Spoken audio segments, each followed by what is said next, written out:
kinder world, to look within. We have to start by reaching within, finding the strength and love that we have, and then bringing that strength and love outward to share it with others. And that is why our theme for our next Rotary year will be Reach Within to Embrace Humanity. We reach within to find the strength, to look outward, to see the needs.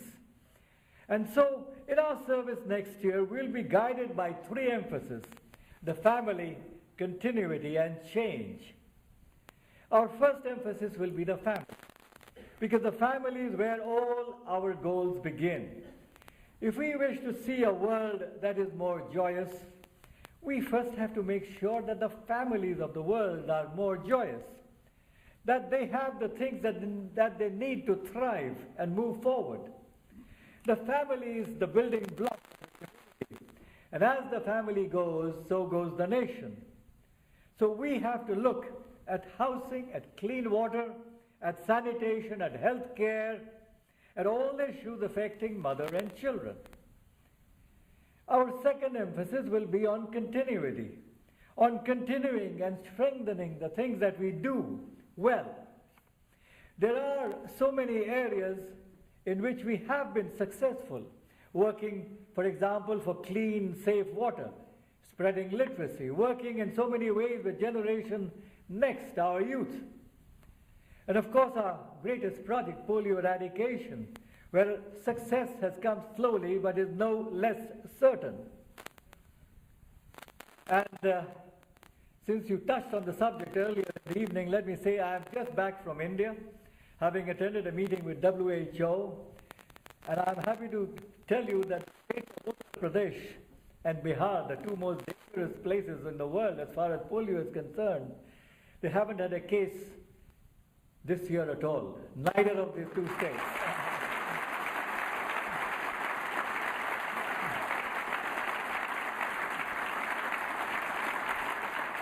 We have had so far really this year just one case in Calcutta, far away, and that is being very, very closely monitored and very, attended to with a great deal of energy.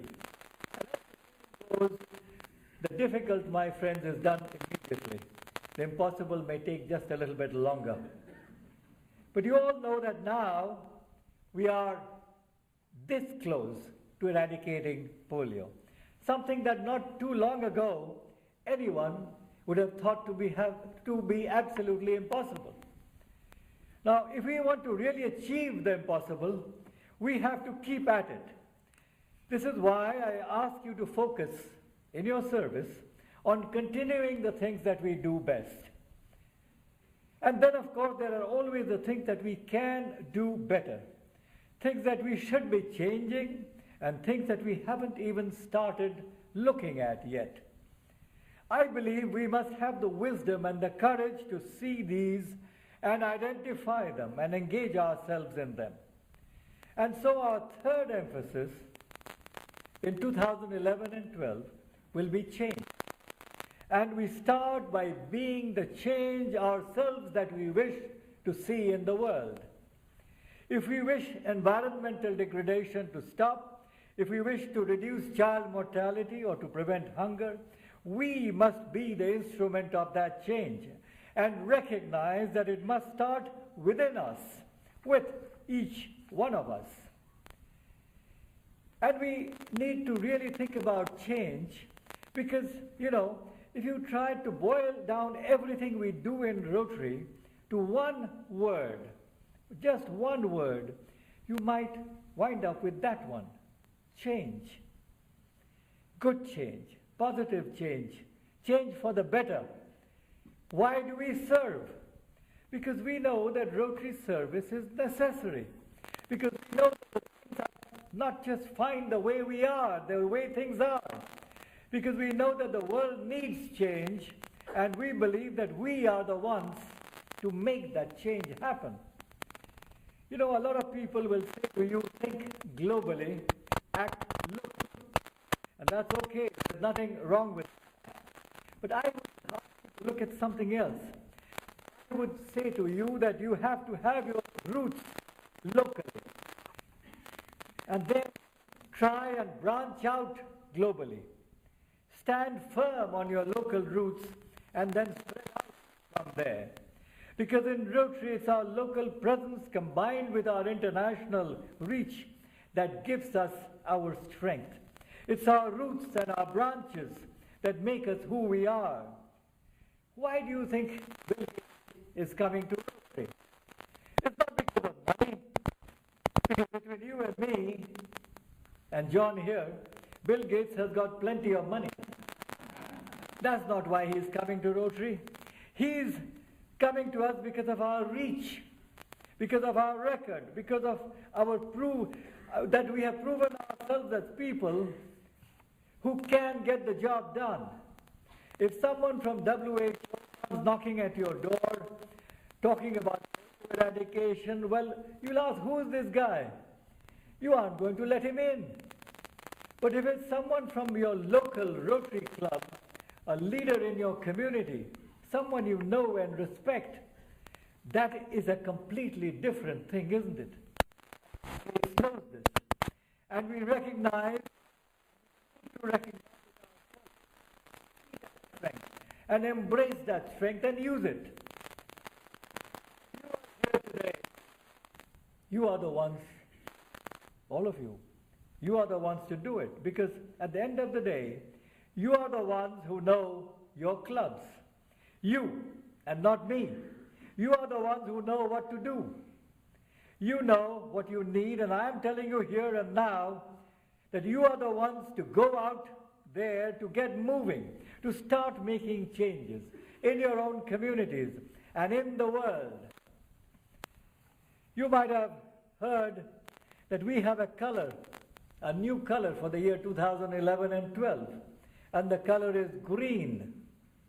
Why green? Because green is the color of spring, of new life, of new shoots, new leaves. It's the color of rediscovering yourself. It's the color of change. And next year we'll be talking about the greening of Rotary, replacing perhaps our darkening pallor of gray with a brighter shade of green, seeking out newer members, younger generations, helping to grow a younger and more vigorous Rotary. We are going to look at the family of Rotary. This idea that we have to look at our organization as we would look at a family. A strong family, a bonded family, a joint family. This is one in which the generations are comfortable together. They get along together. They recognize that they all need one another. And so it should be, I believe, in Rotary. We have to be constantly working to build our youngest generation, because the youngest generation of a family is the whole family's future. And if we are going to be serious about this, if we are going to be serious about the greening of Rotary and growing a strong new generation in Rotary, we are going to have ask questions, because it really is a challenge. Young professionals today, young business people, they are much more pressured than ever before. They aren't able to take a few hours out in the middle of the day for a lunch meeting. They are working longer hours, spending much less time at home, and every minute that they have is precious. We have to show them that Rotary is a good use of their time, a valuable use of their time, something that will enrich their lives and deepen the meaning of their days, something that they will want to be a part of. And we have to come to them where they are. And for most young people, where they are is on the internet, on Facebook, on Twitter, and email, and on their Blackberries. A club that doesn't have a presence on the internet simply doesn't exist so far as they are concerned. More than ever before, a club's web page is its public face today. And it had better be a good one. And we are also going to have to do a different kind of reaching within. We are going to have to reach within our own Rotary family for our Rotary future. Because why are we spending the majority of our effort looking outside our Rotary family, I don't know. Trying to bring in newer members to older generations who might be reluctant anyway to have them. When we have an enthusiastic and able younger generation already in our Rotaractors and our interactors. And so I say we need to be bringing in people on the ground level, the youngest generation, and then keeping them in the family. Retention has to be not just for Rotarians, it has to be for the whole Rotary family. You know, membership is an issue in Rotary today. It is not something that we can afford ever to look away from, because if we don't think about the future has a way of going in ways we may not like. Right now, the truth is that Rotary is not growing in parts that you are all very familiar with. It has not been growing there for some time. And we have to be asking questions about that, finding out why is it that this is happening and how can we change it. You might recall or perhaps have read that in the year 2011 and 12, we have established a new award, a Change Maker Award, to recognize the clubs that are really out there and moving and making the changes. Google it when you get home. Rotary Change Maker Award, and you will find a flyer that tells you all about it. And I hope each one of you will be a change maker, because that's what Rotary truly needs. Well, my friends, I have talked enough, and I am finished. I know I need to finish before someone indicates that I should finish. I remember being at a Rotary Club meeting, and big audience like this is listening very attentively, and there were these two senior men out in front, both had hearing aids on. They had their eyes closed, they were concentrating on what I was saying. And then suddenly I heard one of them speak up a little loudly. You know, sometimes the voices are a little louder than said, well, hasn't he finished yet? Another one said, well, he's finished a long time ago, but I don't think he knows how to stop.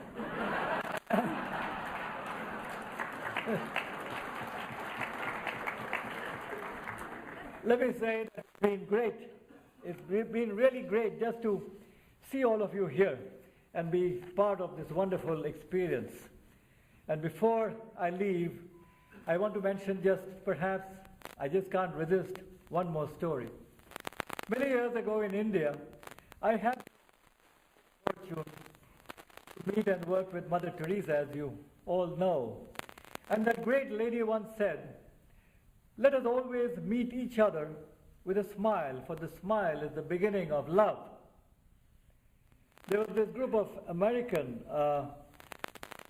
people who worked with her mission in Calcutta in those days. And the group had stayed with her for about 2 weeks, worked hard, gone into the villages and gone into the slums, worked very hard. They were about to go home. And they came to meet the mother and said, Mother, tell us something that we can take back home. Give us a message. And Mother said, go and love everyone in the family. Husband, love your wives. Wives, love your husbands. Take that message. One person in the group was rather younger person, seemed to be a little flippant, and he said, Mother, it is obvious that you have never been married. But Mother came back to him immediately. He says, oh yes, I have been married. But I find it very difficult to smile at Jesus because he asks too much of me. Rotary, my friend, does not ask too much from you, but asks you, all that it asks is don't stop doing what you enjoy doing most. To each one of you tonight,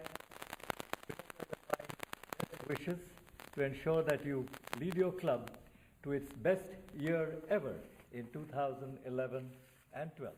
Good luck. God bless. Thank you.